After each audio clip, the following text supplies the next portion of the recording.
Assalamualaikum warahmatullahi wabarakatuh. Saya Waalaikumsalam. dari kelompok 6 akan mempresentasikan tentang hasil diskusi kami tentang piping and instrumentation.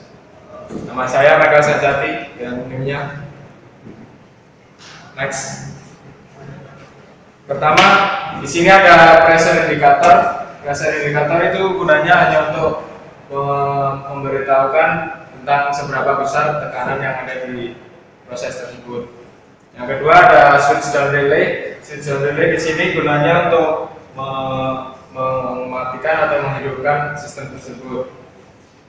Yang ketiga ada conductivity controller. Gunanya untuk menunjukkan seberapa besar elektrivitas di proses tersebut. Kedua, di sini keempat ada position switch open or close. Gunanya juga sama seperti switch, seperti saklar untuk on off aja.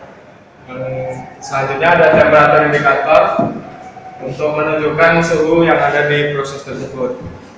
Selanjutnya thermoware ini gunanya untuk sebagai pengaman termometer yang dimasukkan ke dalam pipanya. Jadi termometernya dimasukin di sini, terus ini baru dimasukin ke pipanya biar aman termometernya.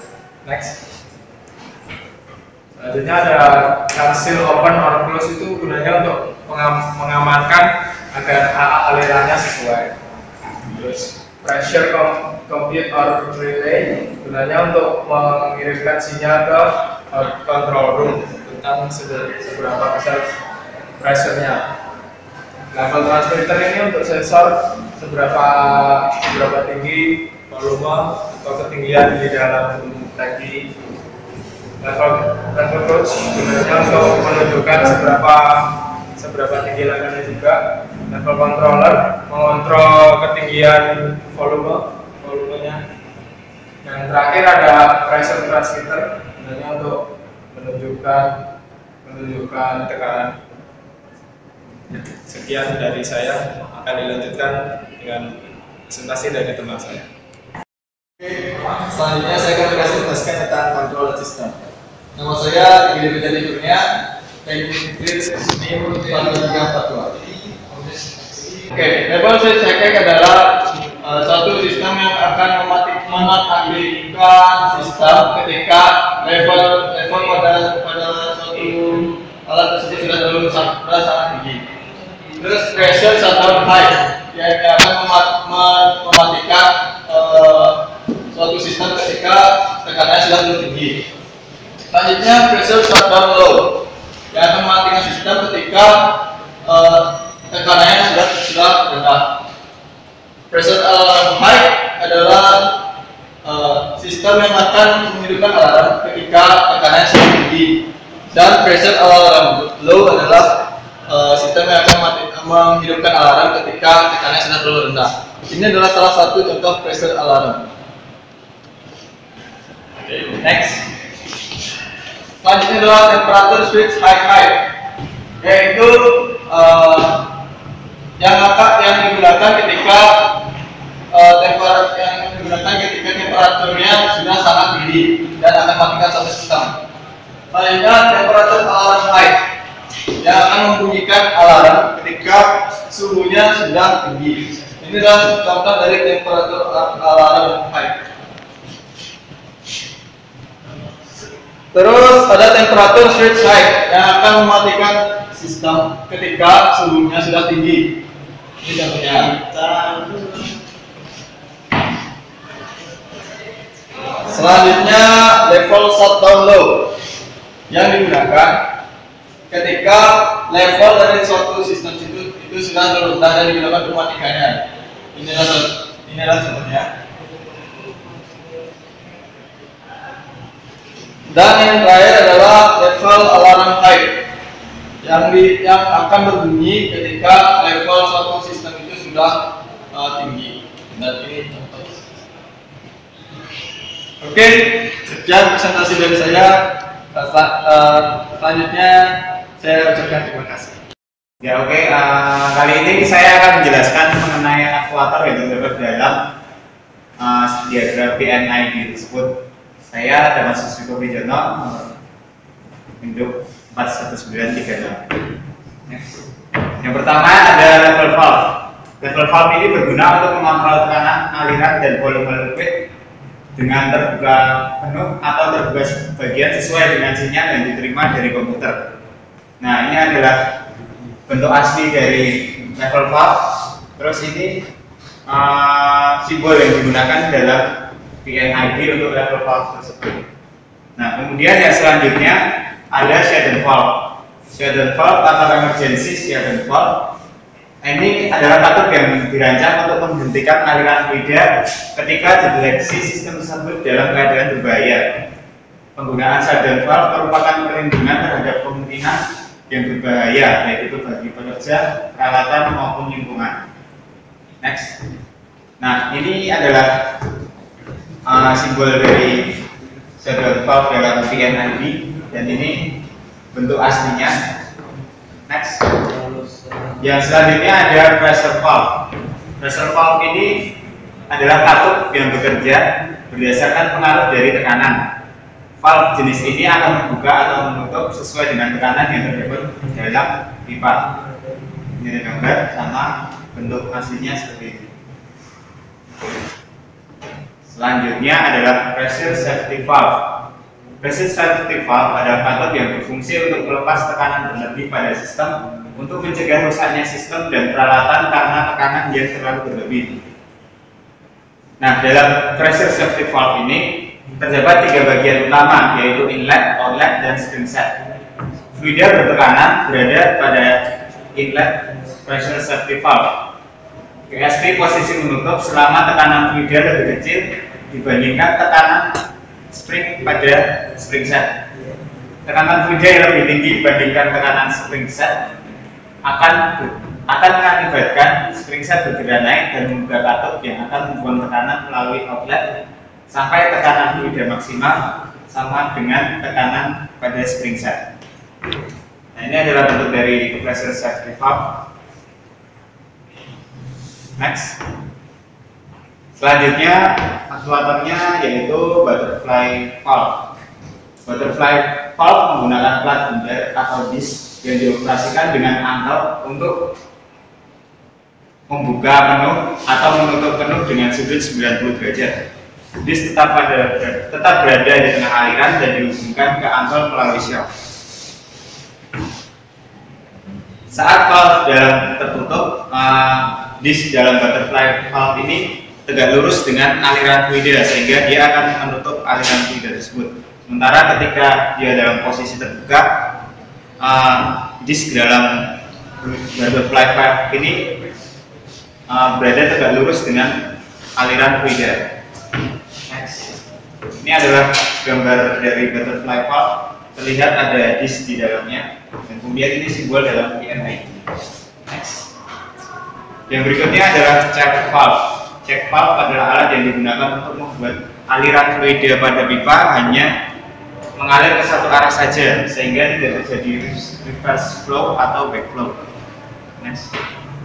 Nah, ini adalah check valve. Ini ada penutup. Jadi di sini ada semacam engsel. Jadi ketika aliran ke arah sana, maka ini akan terbuka. Sementara ketika aliran ke arah sana, dia tertutup sehingga fluida tidak bisa mengalir. Next. Yang valve berikutnya adalah three-way valve. Adalah katup yang menghubungkan satu pipa dengan 2 pipa lainnya. Bentuknya seperti itu, dan ini diagramnya ini. Kemudian yang berikutnya adalah globe valve. Globe valve adalah katup yang sering digunakan untuk mengatur besar kecilnya laju aliran fluida dalam pipa, atau sering disebut dengan throttling. Prinsip dasar dari operasi globe valve ini adalah gerakan tegak lurus disk dari dudukannya. Hal ini memastikan bahwa ruang berbentuk cincin antara disk dan cincin torsi merenggang secara bertahap ketika valve dioperasikan, sehingga laju aliran fluida dapat diatur sesuai lebar celah. Ini adalah dari globe valve. Next. Dan yang selanjutnya adalah pressure control valve. Pressure control valve ini banyak digunakan dalam sistem hidrolik untuk mengatur gaya aktuator dan menentukan tekanan pada sistem. Pressure control valve dapat menaikkan dan menurunkan tekanan pada sistem. Ini adalah gambar dari pressure control valve. Oke, itu demikian presentasi dari saya. Akan dilanjutkan oleh teman saya. Terima kasih.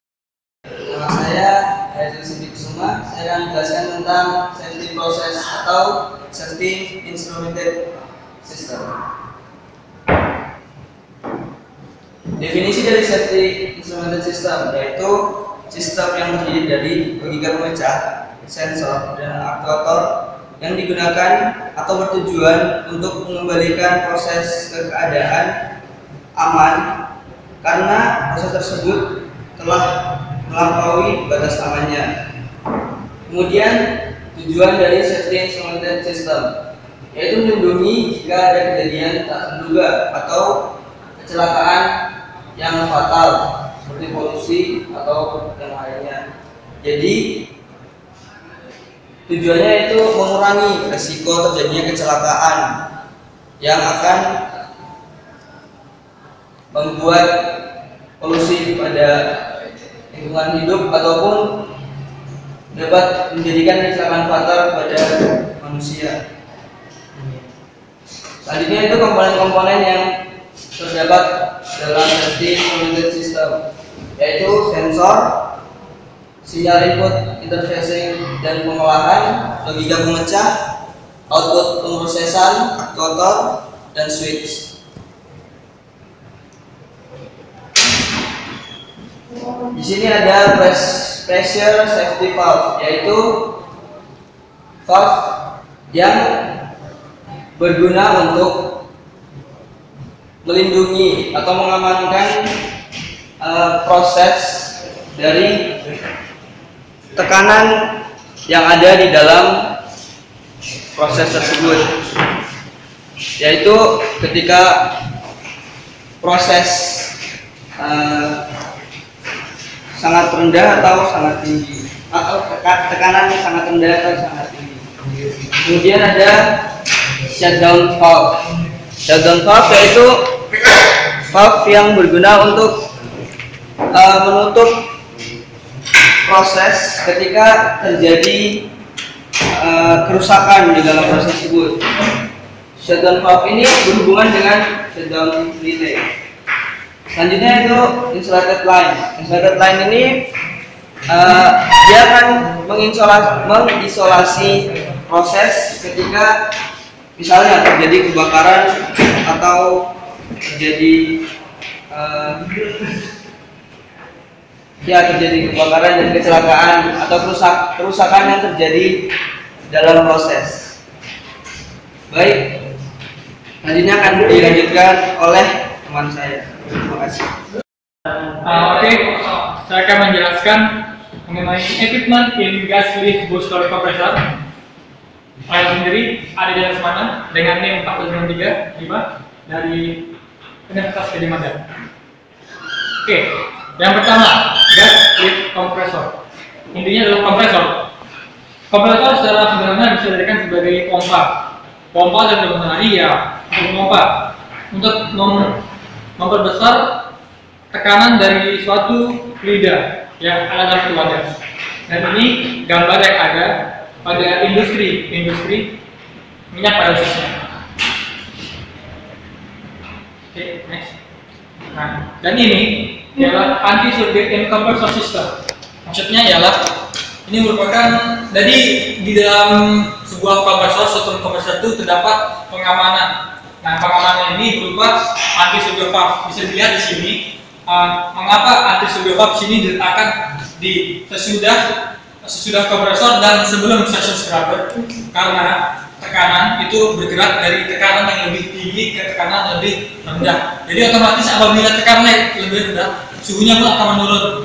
Suhu menurun akan menimbulkan uap-uap atau kondensat yang tidak diinginkan. Nah, apabila anti-circuit valve ini diletakkan sebelum kompresor, maka kondensat itu akan membuat kompresor ini overheating dan mengalami kerusakan lama-kelamaan.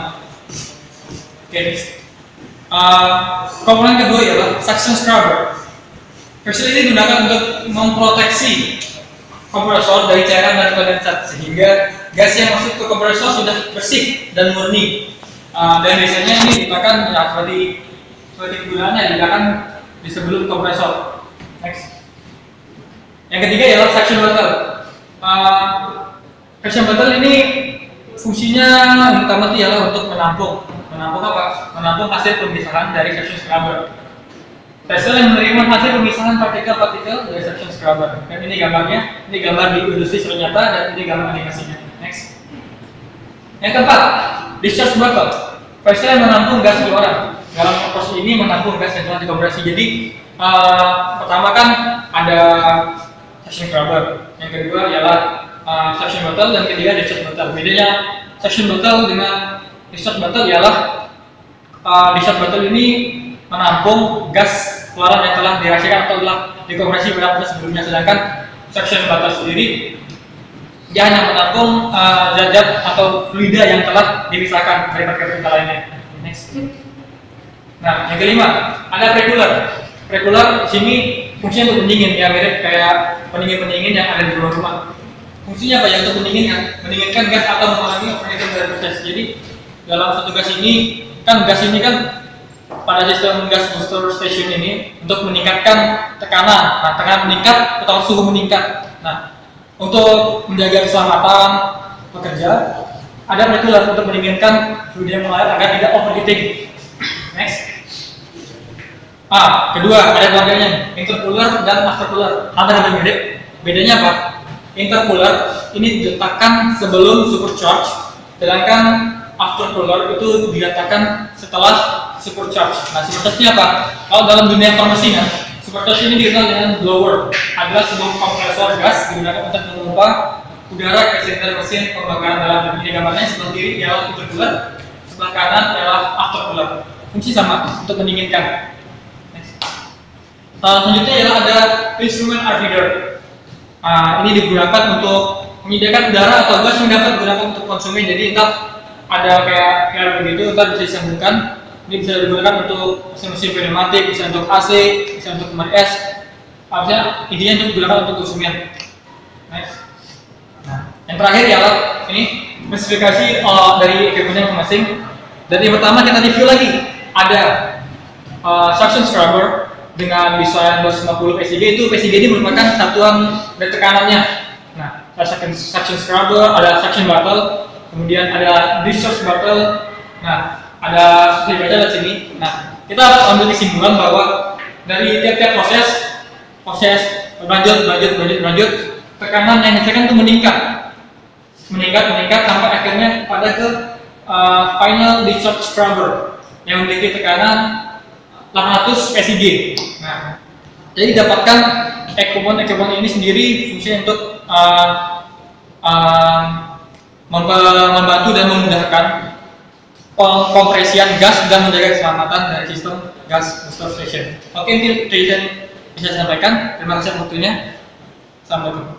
Untuk selanjutnya akan dibahas tentang general proses dari gas lift booster kompresor. Saya Andri Lukmana dengan NIM 42248. Ada 3 proses dalam gas lift booster kompresor, dan di masing-masing proses ada coolernya. Untuk yang proses pertama ada pre-cooler, proses yang kedua ada intercooler, proses yang ketiga ada aftercooler. Untuk prosesnya dari computerized logic control pertama, nanti ada gas yang sudah dapat dialirkan langsung menuju ke consumer line, dan ada juga yang belum, jadi akan menuju ke pre-cooler. Di sana suhunya akan diturunkan, dan setelah dari pre-cooler akan menuju ke first process. Dari first process ada juga gas yang langsung menuju ke pipa akhir untuk menuju ke computerized nomor 16. Dan dari intercooler ada yang juga sudah menjadi hasil dan menuju ke pipa yang menuju ke computerized nomor 63. Tapi ada juga yang diproses kembali menuju ke second process. Dari second proses juga sama seperti dari first proses, ada yang menuju ke pipa yang ke komputeras nomor 16, ada juga yang ke aftercooler. Dari aftercooler menuju ke third proses dan juga ke pipa nomor 16 lagi.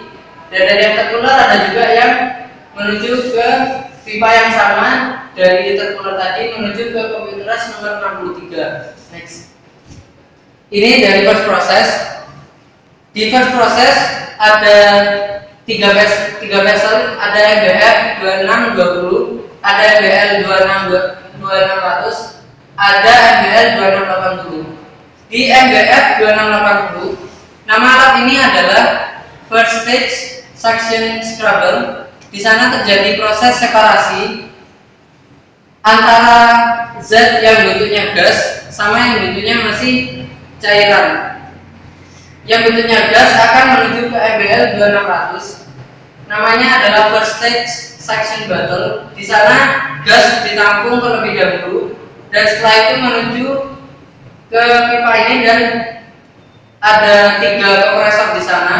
Dari 3 kompresor ada 2 kompresor yang aktif dan yang satu sebagai standby. Kompresor yang satu akan standby. Gas akan dikompresi dan menuju ke first stage discharge bottle. Dari sana gas akan dikeluarkan menuju ke intercooler. Dari intercooler menuju ke second proses. Di sini akan terjadi proses yang sama seperti first stage. Seperti first proses, ada MBF 2670 atau second stage suction scrubber, sama terjadi proses separasi dan selanjutnya gas akan menuju ke MBL 2690. Di sini second stage suction bottle sama seperti first stage suction bottle. Di sini gas ditampung dan menuju ke kompresor. Kompresornya juga sama, yang satu standby, 2 proses. Selanjutnya menuju ke second discharge bottle. Dari sini menuju ke intercooler, aftercooler, dan setelah itu menuju ke third proses. Di third proses tidak digunakan lagi suction bottle sama discharge bottle. Di sini hanya ada final stage suction scrubber. Di sini terjadi proses separasi dan hasilnya langsung menuju ke pipa yang menuju ke komputeras logic control nomor 16 tadi. Baik, itu dari kelompok kami. Terima kasih.